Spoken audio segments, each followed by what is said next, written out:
तो कौमी असम्बली का इजलास आज दिन 12 बजे तलब किया गया है, जिसमें डिप्टी स्पीकर कौमी असम्बली के खिलाफ अदम एतमाद पेश होगी। इजलास में नए स्पीकर का इंतखाब और हल्फ भी होगा। इजलास का 5 निकाती एजेंडा जारी कर दिया गया है। इसी बारे में मजीद जान लेते हैं। अवैस कियानी हमारे साथ मौजूद हैं।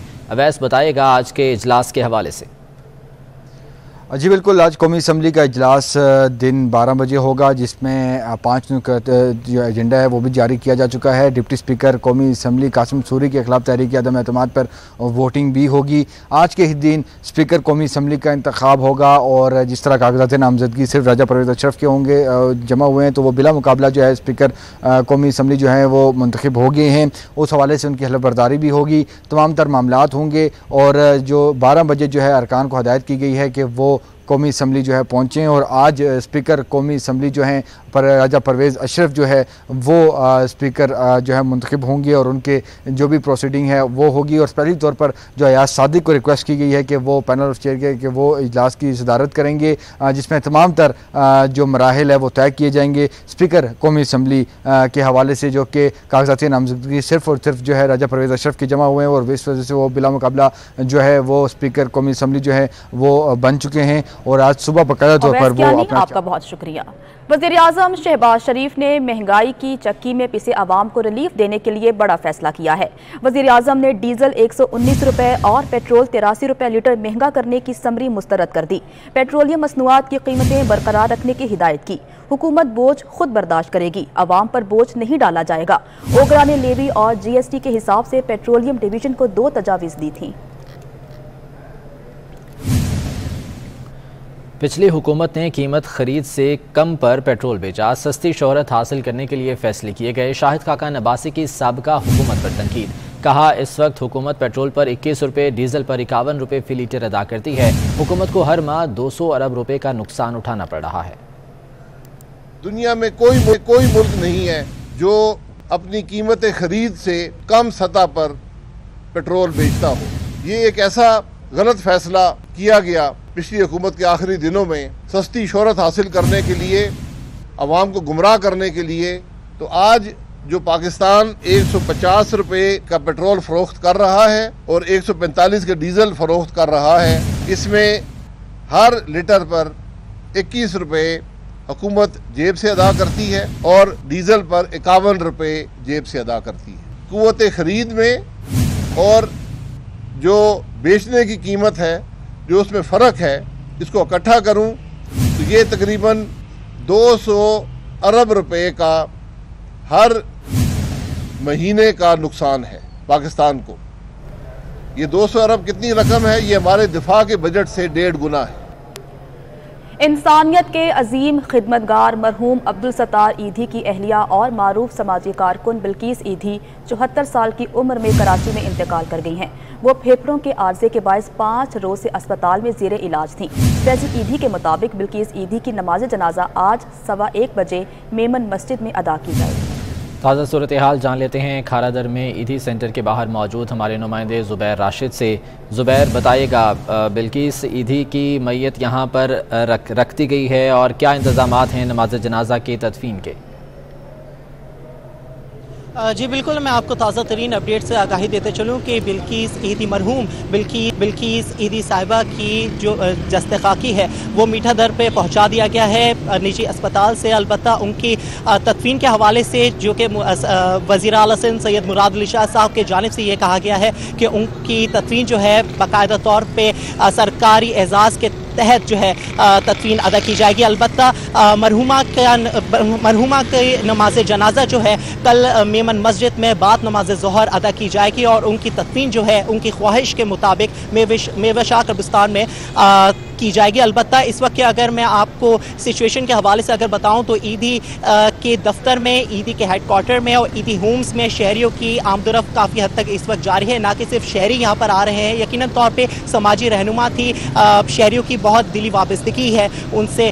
एक उनकी अपनी एक मिसाल आप थी। शोबेस की जो नामवर शख्सियात हैं उनकी भी आमदरफ्त जारी है। फैसल ईदी से वो ताज़ियत कर रहे हैं। सियासी जो शख्सियात हैं उनकी भी आमदरफ्त जारी है। तो यकीनन तौर पर पाकिस्तान जो है अपने एक बहुत अहम सरमाए से महरूम हो चुका है। बहुत शुक्रिया अपडेट करने के लिए।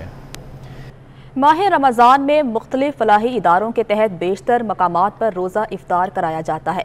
कराची में भी नामालूम ट्रस्ट की जानिब से इफ्तारी का एहतमाम किया जाता है। सैयद जुबैर राशिद रिपोर्ट कर रहे हैं।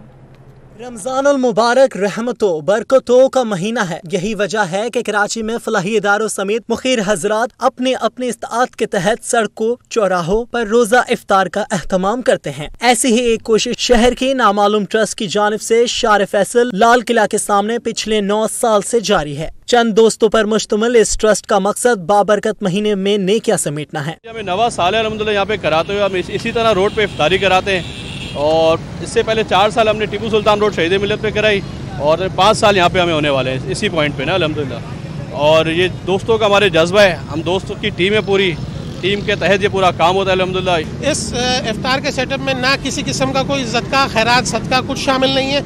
तमाम ये जो मामलात देखने में आते हैं साफ पैसों से होता है और ये पूरा एक टीम वर्क है। चंद साल कबल 4 दोस्तों पर मुश्तमिल फलाही तंजीम ने अपनी ट्रस्ट का नाम भी नामालूम रखा हुआ है। यहाँ आने वाले शहरी मुनफरिद इक़साम की इफ्तारी करके इन लोगों को दुआएं देते हैं।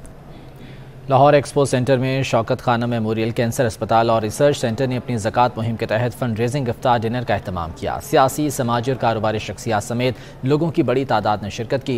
इफ्तार डिनर में CEO Shaukat Khanum Faisal Sultan, CMO Asim Yousuf, senator Waleed Iqbal, director marketing Tariq Azam और मियां अंजुम निसार शरीक हुए। याकूब ताहिर, इरफान शेख, शाहिद भट्ट और खुसरो नियाजी समेत लोगों की बड़ी तादाद ने शिरकत करते हुए दिल खोल कर अतियात दिए। तकरीब में चेयरमैन शौकत खानम इमरान खान ने वीडियो पैगाम के जरिए अपने डोनर्स का शुक्रिया अदा किया और कहा कि कोरोना की वजह से एहतियात कम हुए, आप अपने एहतियात से इस खसारे को कम कर सकते हैं। इस मौके पर CMO आसिम यूसुफ का कहना था कि शौकत खानम एक मुस्तहिक इदारा है।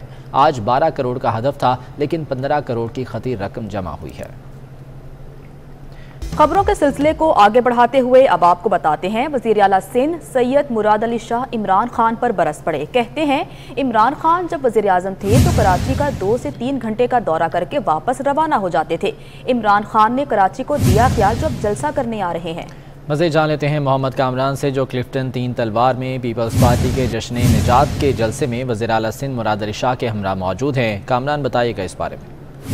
जी बिल्कुल, पाकिस्तान पीपल्स पार्टी की जानिब से असम्बली में जमहूरी आइनी फतह हासिल करने के बाद अब जश्न निजात के तौर पे जलसे का इनेकाद किया गया है। इसी हवाले से हम बात करते हैं वज़ीर आला सिंध सैयद मुराद अली शाह साहब से। देखिए, ये आज का तो जलसा स्पॉन्टेनियस कराची डिवीज़न ने फैसला किया कि वर्कर्स की तरफ से बड़ी डिमांड थी कि जी हम वेंट आउट करना चाहते हैं अपनी जो इस सेलेक्टेड हुकूमत, इस नायल हुकूमत की खात्मा हुआ है, उस सिलसिले में सब जमा हुए हैं। ये एक्टिविटी भी चलती रहेगी लेकिन इसके साथ साथ इस वक्त जो मुल्क के अंदर सियासी माशी बहरान छोड़ के गई है इमरान खान की हुकूमत, और ख़ास तौर पे जो मुल्क के अंदर पोलराइज कर गई है हर इदारे को, हर इंस्टीट्यूशन इस वक्त पोलराइज्ड है। मुल्क की सीनियर लीडरशिप, मुल्क की एक्सपीरियंस लीडरशिप इंशाल्लाह ताला इस बहरान से निकालने में इस मुल्क को कामयाब होगी। अच्छा, इमरान खान की जानिब से इलेक्शन का मुतालबा किया जा रहा है, जो जलसे किए जा रहे हैं, उस हवाले से क्या कहेंगे कि इलेक्शन कब तक मुतवक्का हो सकता है? देखिए, इलेक्शन के लिए पूरी पॉलिटिकल पार्टीज़ की ये, और इसमें PTI भी शामिल थी जिसने कहा था कि जी इलेक्ट्रल रिफॉर्म्स पहले करने होंगे, इलेक्ट्रल रिफॉर्म्स होंगे, नेशनल असम्बली से वो पास होंगे। इस मुल्क के अंदर जो अदम इस्तेहकाम है उसको थोड़ा स्टेबलाइज करना पड़ेगा। इलेक्शन के लिए हम तो हमेशा तैयार रहती है पॉलिटिकल पार्टी। मैं सिर्फ एक सवाल ज़रूर करूँगा कि इमरान खान 3.5 साल मुल्क का वज़ीर आज़म रहा था, 3.5 साल में कराची जब आया है, मेरे ख्याल 3.5 बार आया है और 3.5 घंटे से ज़्यादा नहीं आया है किसी एक वक्त में, तो किस मुंह से इधर वो आएगा? लोगों को तो वो अपने बहला फुसला के झूठ बोल के जमा कर लेगा, झूठ पे उसकी पूरी सियासत रही है और कल भी वो झूठ बोलने आएगा। लेकिन ये सवाल उससे कराची के लोग ज़रूर करेंगे कि उसने 3.5 साल में कराची के लिए किया क्या। बहुत शुक्रिया, बहुत शुक्रिया। ये बिल्कुल वज़ीर आला सिंध सैयद मुराद अली शाह, इनका यही कहना था कि इमरान खान गुज़िश्ता 3.5 सालों में जब वो कराची आते थे तो 3 घंटे वो गुजारते थे, अब वो कराची आ रहे हैं और जलसे के करने यहाँ पे आ रहे हैं अवाम के दरमियान, तो वो किस मुँह से वो यहाँ पे आ रहे हैं। वज़ीर आला सिंध सैयद मुराद अली शाह का ये भी कहना था कि इलेक्शन से पहले इलेक्टोरल जो रिफॉर्म है उस हवाले से काम किया जाना है। तो इस हवाले से तमाम जो पार्टियाँ हैं वो मुत्तफ़िक़ा तौर पर इस पर मुत्तहिद है। इसी हवाले से वज़ीर आला सिंध सैयद मुराद अली शाह से बात हो रही थी। पाकिस्तान पीपल्स पार्टी का जश्न निजात का जो जलसा है वो इस वक्त जारी है। मरकज़ी जो कायदीन वज़ीर आला सिंध के साथ सूबाई वुज़रा, मुशीर और पाकिस्तान पीपल्स पार्टी के कारकुनान के बहुत बड़ी तादाद इस वक्त इस जश्न निजात के जलसे। बहुत शुक्रिया अपडेट करने के लिए।